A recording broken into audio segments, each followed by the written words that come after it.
tough conversation, and I don't feel like I am the best at having it, but I'm gonna try my best.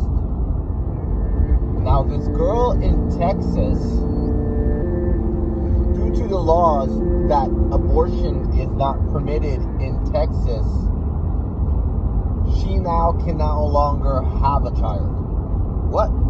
Listen, she had a child, and unfortunately, she started premature. Her water broke at 3 months, let's say. Okay? What happened was the child died.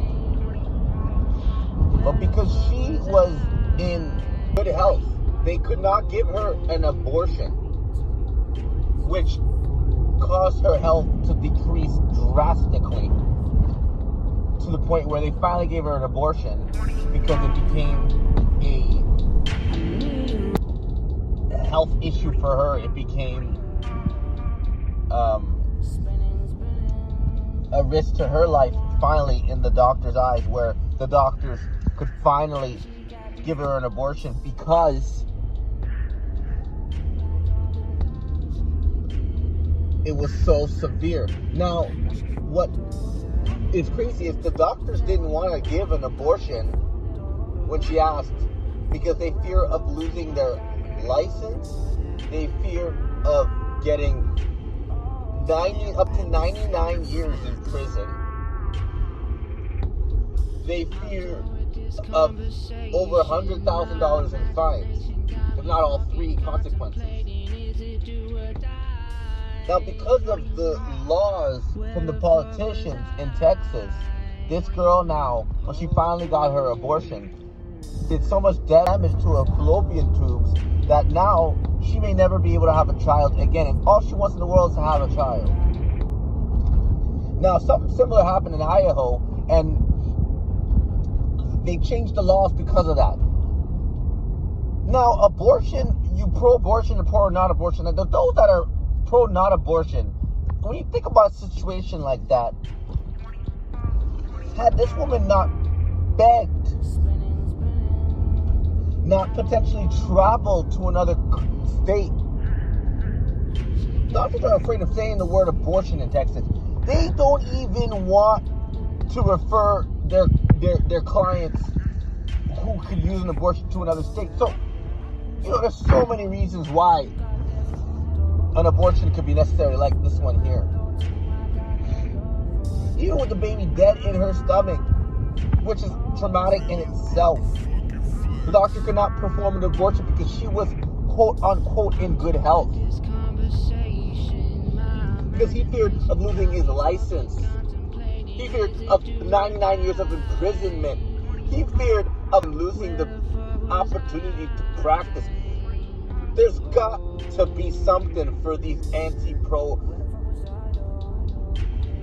abortion people to look at in this detail here. Because had it not went her way, had she not flew to another state potentially, if that's what exactly happened, I don't know the details because it got me so sick to my stomach. But most in her situation have to fly to another state.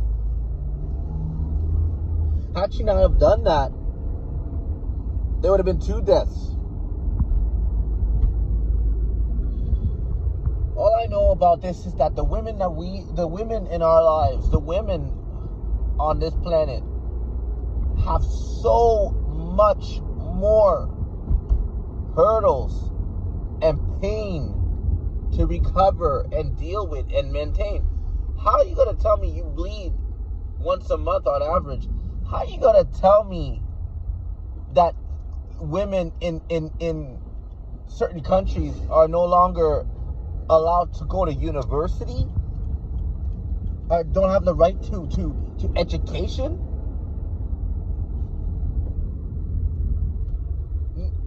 I got a daughter. Nothing in this world makes me not want to live in this world more than hearing anything like that.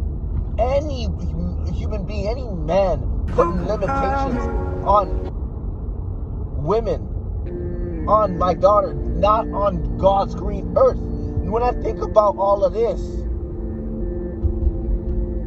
how men have done a very good job at destroying women, and yet women are so resilient.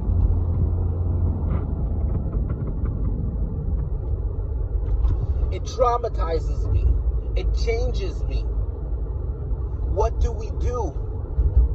What do I do as a privileged man in Canada who barely has a struggle on his mind? What do I do?